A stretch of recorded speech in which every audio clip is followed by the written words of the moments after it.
dangers untold and hardships unnumbered, I have fought my way here to the castle, beyond the Goblin City, to take back the child that you have stolen. For my will is as strong as yours, and my kingdom as great. You have no power over me. So, that, of course, is the famous poem from Jim Hensen's Labyrinth, the family fantasy movie from 1986, starring David Bowie and a young Jennifer Connelly, music also by Bowie. Today on Dragon Dreams, I am going to talk about the Jim Hensen's Labyrinth role-playing game from Riverhorse Games and 5 tips to improve how you GM it. This is the Labyrinth role-playing game by Riverhorse Games. Of course, it has the movie cover on the front, but check this out. This is really cool. If you take off the outer jacket, it has the Labyrinth book that the actual in-movie book that the poem that I read at the beginning is actually in. So it also has this little cutout. You can see that. That's where the 2 6-sided dice, which is all you need to play the game, are in. It has these lovely bookmarks, several of them, so that you can bookmark various places in it, various rules and that sort of thing. This was a game that Ben Milton at Questing Beast had a role in. He wrote some of the scenarios for it. As I said, it only needs a d6. It helps to have 2 d6 if you want, because there's an advantage and disadvantage, but you don't really need it. This is a really great little game that is a ton of fun as a palate cleanser. I really can't recommend this enough. I think this is a really neat, darling little game. It's whimsical, it's fun, it's lighthearted. Don't expect it to be anything else. I would highly recommend that anybody playing this game watch the movie. It's really a pretty cool classic movie from the 1980s. I loved it when I was a kid. It came out just to the right age for me to just absolutely fall in love with it, so it's a fond memory from my childhood. But I think if you watch it, you will get the game. If you haven't seen it before, you make me kind of a little bit like, I'm not quite sure I get the name of this game. The concept of it is that, as in the movie, the Goblin King has come and stolen something from you. He has given you 13 hours to solve the labyrinth, but sometimes he cheats and he appears and winds the clock forward. But that's only when you fail at something. So basically, instead of hit points in this game, they literally have this 13-hour clock, and it goes both in real time. So if you literally take 13 hours to finish the adventure, then you're done for. And the Goblin King gets to keep the stuff he stole, and you have to just go back to the real world or whatever world you're from. But also, every time you seriously fail at something, the Goblin King appears and docks an hour off of you, which is very much like it is in the movie. So you have to solve his labyrinth. You have to get through the Goblin City to his castle and confront him. That there's no leveling up, because every time it's really the same scenario. It's meant to be a one-shot game. There's no hit points because there's no combat. There's never actually any death in the movie because it's meant to be child-friendly. There's no actual magic system. There are characters that have magic powers that you can play, but it's completely written into the character type, which we'll get to, what those powers are. So what that means is that they do everything with a d6, and it's simply just up to the GM to rate the difficulty of a problem from 2 to 5. If it's really, really easy, you need to roll a 2 or higher, and you almost never fail. If it's really, really hard, you have to roll a 6. If it's something in between, then it's that. The character generation system is actually race-based. There's no character classes, but there are character races. So you can be a human, you can be a fiery, which is these guys from the movies who can take their heads off, and they can also make fire from their fingers, which is hence the name. You can be a goblin, which I think is really, really cute because the Goblin King is a tyrant, and it makes sense that you'd have renegade goblins, even though I don't think there were any in the movie. You can be a dwarf, of course, because there's an actual dwarf in the movie named Hoggle who helps Sarah. You can be a monster, just like Ludo from the movie, who's this big, huge, furry beast with horns. And there's a couple of subspecies of monsters, which I thought was really nice. And you can be a worm, because there's this bit in the movie where when Sarah first enters the labyrinth, this worm says, "Hello!" And she turns around, and there's this guy with a little cravat and like a little top hat and everything, and he's just a worm. And she says, "Did you just say hello?" And he says, "No, I said hello, but close enough." So the way that the game is played, once you enter the labyrinth, the GM rolls a d6 and advances that many pages in the book. And so each, I think, page spread is basically a single scene. So you can see here an example of that. All right, so there's the map over here. There's some information about it, bullet points. And there's also kind of like a D6 options to change it up a little bit, so that way if the players encounter that scene in a subsequent game, it can play out a little bit differently. So what that means is that you go through the scenes in a random order, and you only get certain scenes in certain plays of the game. So you play the game again, you might get completely different kind of like dungeon rooms. Now, the way this is broken up is there are 5 main sections to the movie. There's the Stonewall portion of the labyrinth. There is the hedge maze portion of the labyrinth. There's this place they call the Land of Yore, which is actually kind of a mashup of 2 places in the movie. One is the Bog of Eternal Stench, and the other is the Junkyard. The 4th section is the Goblin City, and then finally the 5th section is the Goblin King's Castle. And there's approximately 20 of each scene for each of the 4 sections. The Goblin King's Castle is a bit different, which I'll get to in a second, but there's always an opening scene for each section, and then you roll a d6, like I said, to get each next scene in the section. So you might get, like, scene 1 is always there, followed by, let's say I roll scene 2. Okay, followed by, roll again, I got a 1, so that would be scene 3. I roll again, I get a 3, so now you advance to scene 6. Then finally you get to the Goblin King's Castle. And there you have to chase down the Goblin King, and he's like throwing objects in your way, like knocking over furniture and stuff, doing whatever he can to sabotage your ability to get to him.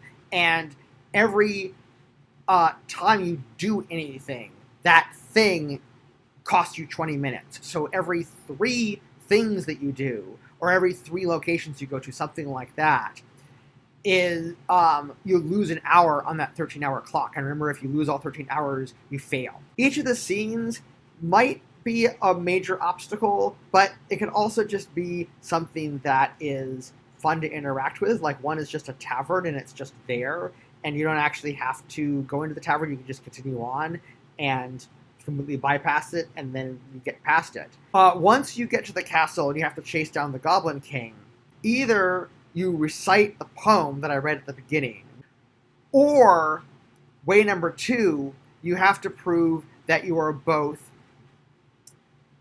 your will is as strong as the Goblin King's, and that the Goblin King has no power over you. I do, however, have a number of suggestions for changes that I would make if I reran it. So I have 5 suggestions in all. Number 1. What we found when we played Rules as Written was that I'd have to stop and read the 2-page spread each time, And you know how human beings are. As soon as I did that, it didn't matter how quickly I was able to go through the material, my players are already either talking or one of them got up to make some coffee or whatever, and it can be a little bit hard to herd the cat sometimes.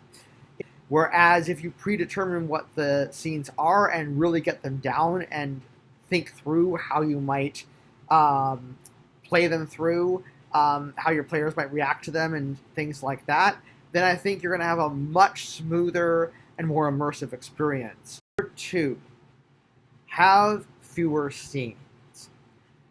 The number of scenes that you're going to have if you play the game rules as written work like this. There's 20 possible scenes for each of the first 4 sections, and 12 possible scenes in the Goblin King's castle at the end. So what that means is that if you're rolling a d6 through those scenes, I have calculated that on average, you're going to have about 36 scenes. Now, I realize the makers of the game may have thought these scenes would go very quickly, but you know how players are. Players want to do their own thing. Sometimes they get really, really interested in a scene and can spend an hour there just messing around with stuff and talking to NPCs and whatever. Or they have some plan that you never thought they would plan, where they're like, oh, there's a room with a griffin and a pile of wooden boxes. Okay, well, we get rid of the griffin this way. Okay, great. You got rid of the griffin. Okay, now let's figure out what we can assemble these wooden boxes into. Right? Like, players do that. So, a game that I think should really be done as a one-shot single session ended up being 2 sessions when we played, and then only because I made the second session run the way I'm suggesting, where I had a lot fewer scenes. I think it very well could have run 3 sessions, which is just a little long for a game like this, in my opinion. So what I would do instead is either roll a d20 to determine the scene for each of the first 4 sections, or just pick a scene that you really like that maybe the players haven't done before or something like that. Another possibility is you might make this a little bit more labyrinth-ish by creating a little maze representing that portion of the labyrinth, and then have 2 scenes and make it so that they only have to deal with one of the scenes. Or another way to do that might be to take one of the scenes that's not really meant to be a problem or an obstacle, but just meant to be a something interesting to interact with, and then the scenes that are meant to be obstacles, and put those 2 together, and they have to get past the obstacle. Something along those lines, maybe, so that there's a sense to where maybe the players do have a choice about where they go. Maybe we give them some clues. Like if one way is a worm city, they keep on encountering more and more worm houses. If the other way leads to, a monster, they see like monster footprints. And so they could decide, do I want to do something with worms or something with monsters, and go in the correct direction. Okay, that might be an interesting solution to it, but I think that in essence, what I'm trying to say here is the D6 through the scenes is way too slow. Just do something to make that go a lot faster and have a lot fewer scenes, and I think the game will go a lot better. So, number 3, revamp the worm race. The reason I say this is because when we played, we found that the worm was not very powerful.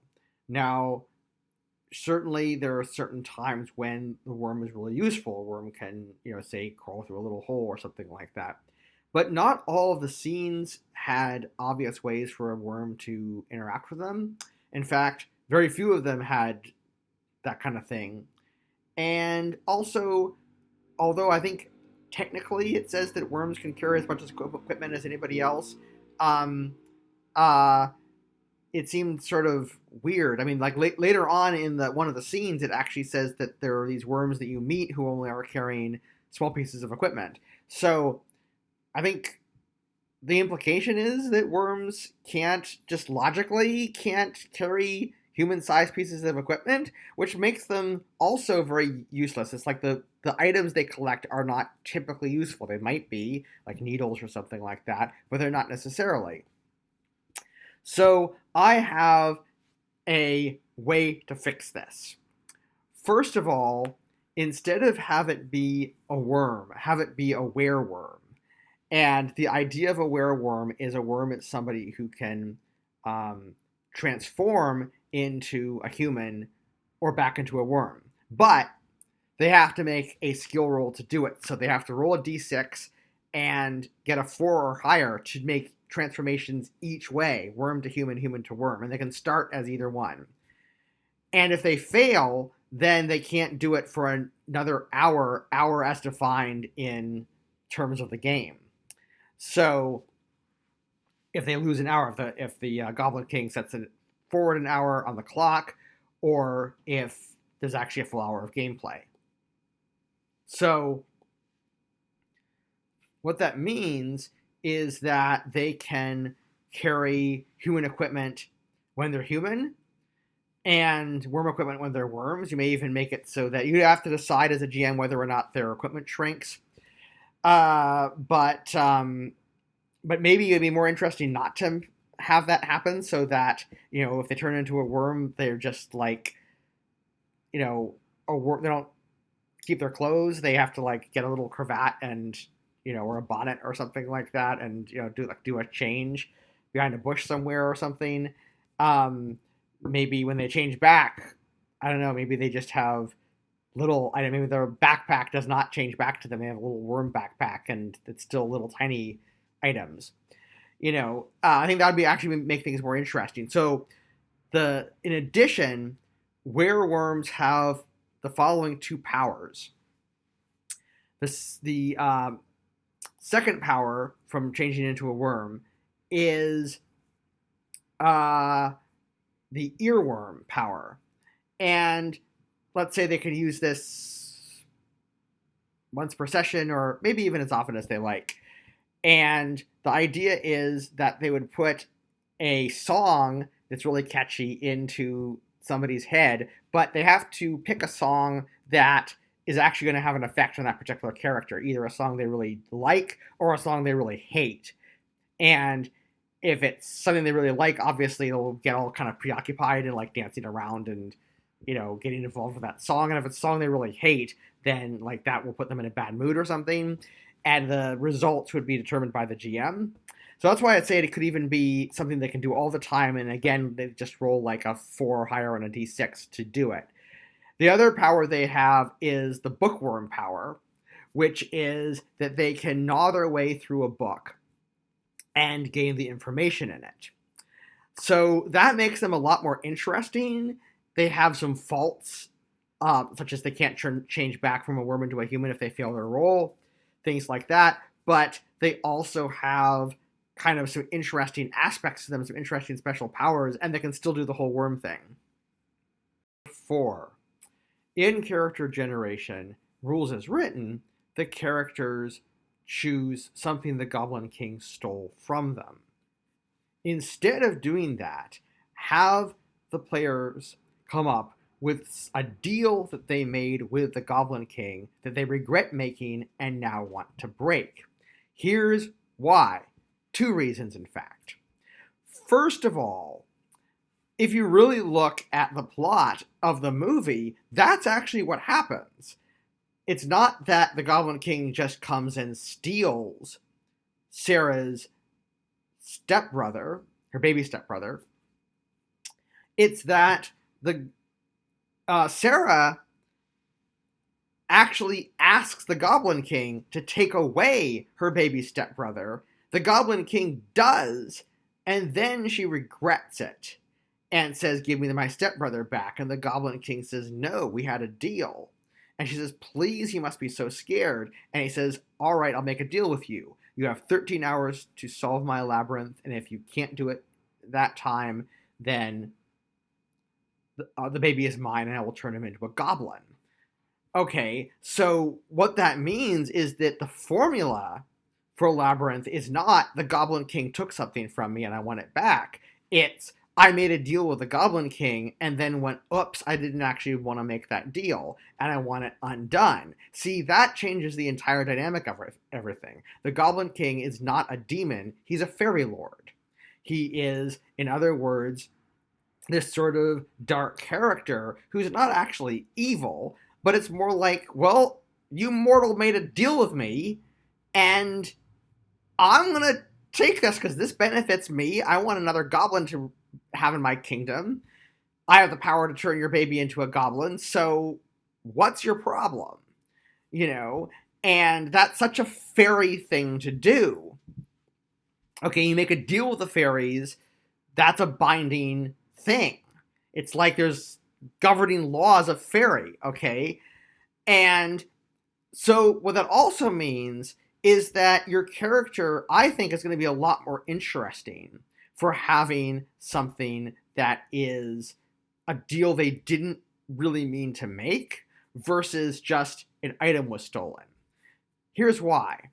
Real life story. There was this player who played a worm, and their background at my table was that something bad happened to them. They had a bad memory, and they wanted the Goblin King to take that bad memory away from them.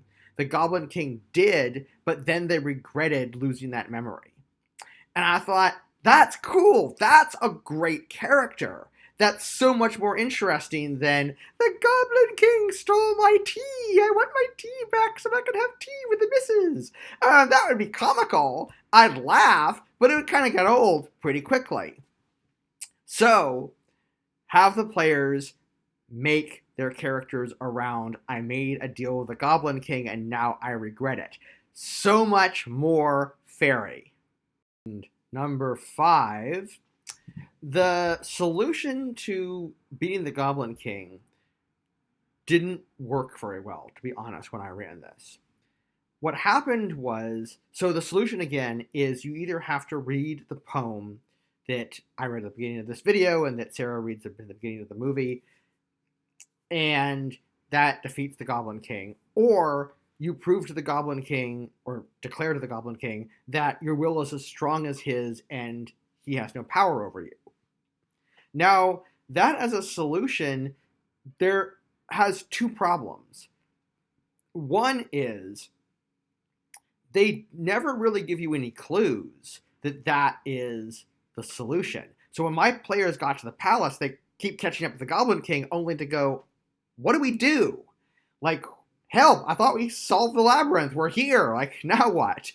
And I had to basically put them in the library so that I basically got them, into the library as soon as possible and had the book kind of front and center so they'd find the book, and then they sort of went, oh, we read the book.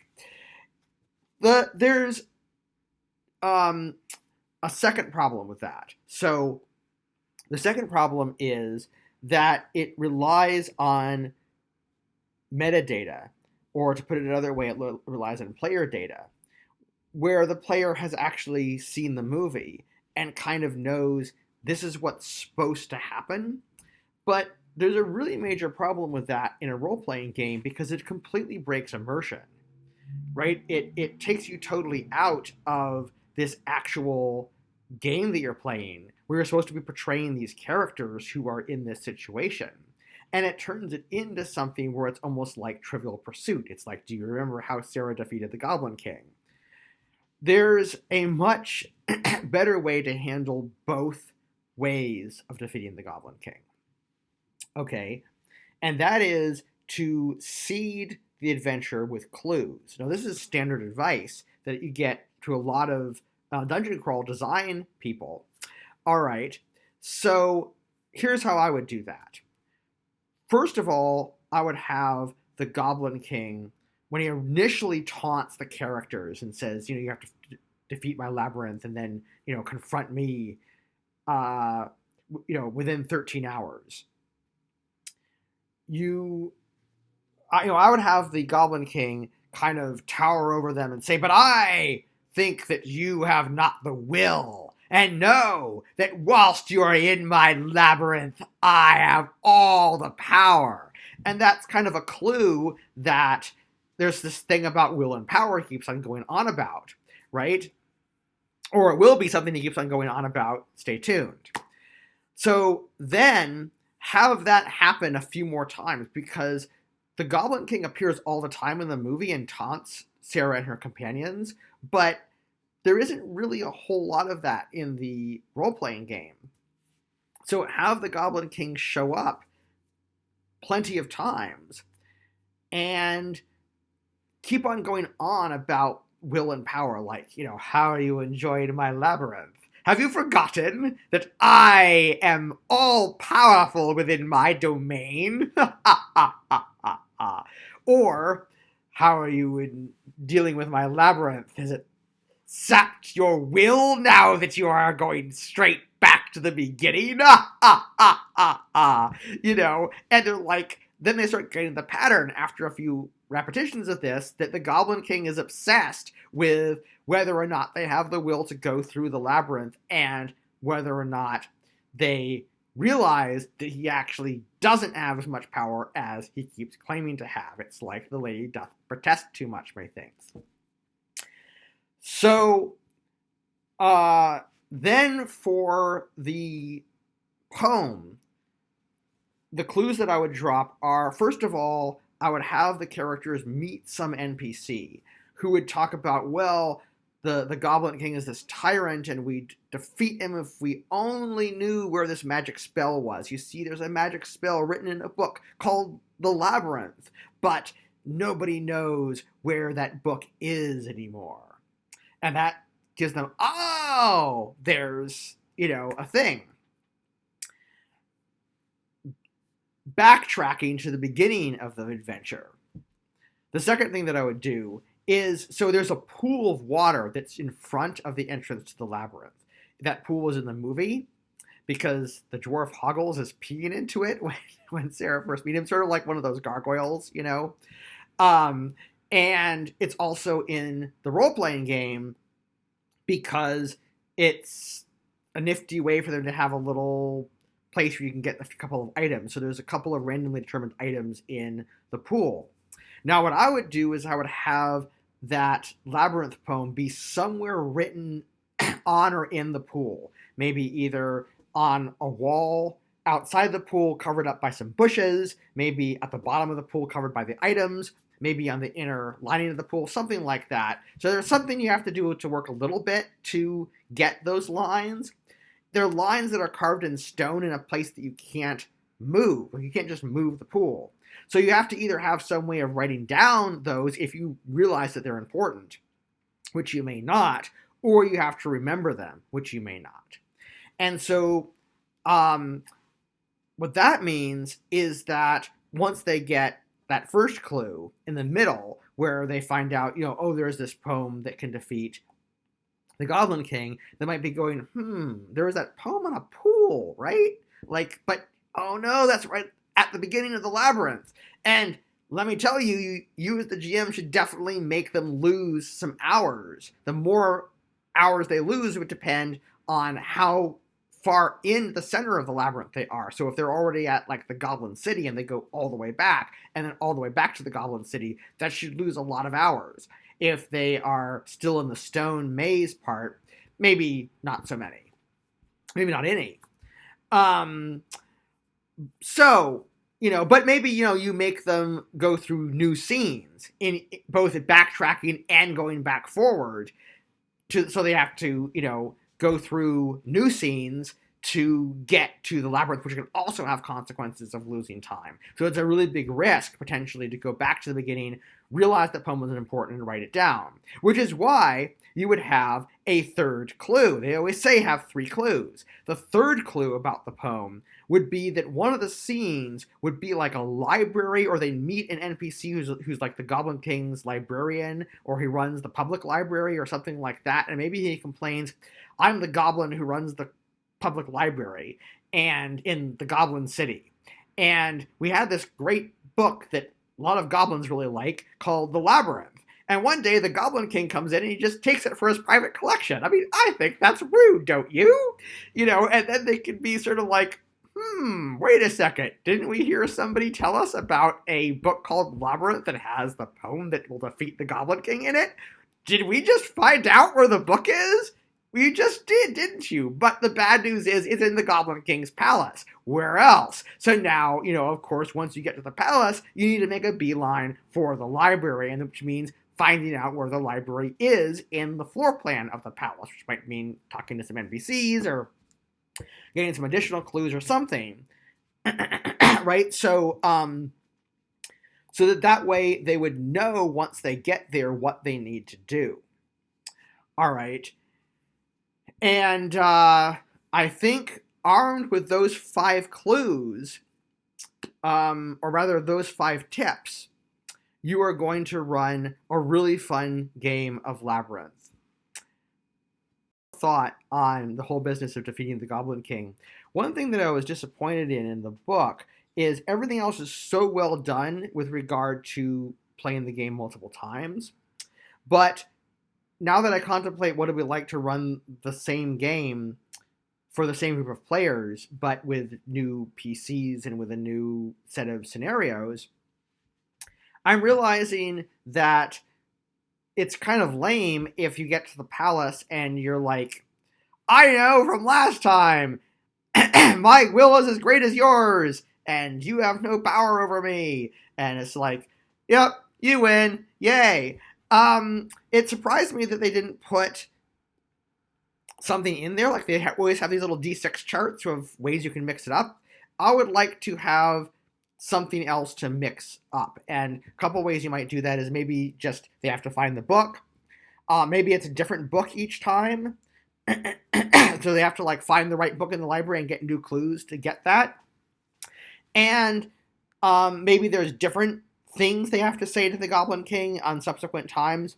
But maybe it's something that has something specific to do with the character. Like maybe rather than doing all this other stuff, what should really happen is that each character should have a thing they have to do in order to defeat the Goblin King. Like in the case of that worm whose memory got wiped because he didn't like his memories, maybe he needs to realize memories are what make me. And maybe, I don't know, do something with that rather than have a canned thing that you can always say to defeat the Goblin King. Summarize. Tip number 1, prepare the scenes ahead of time and determine what they are ahead of time so that you can do that.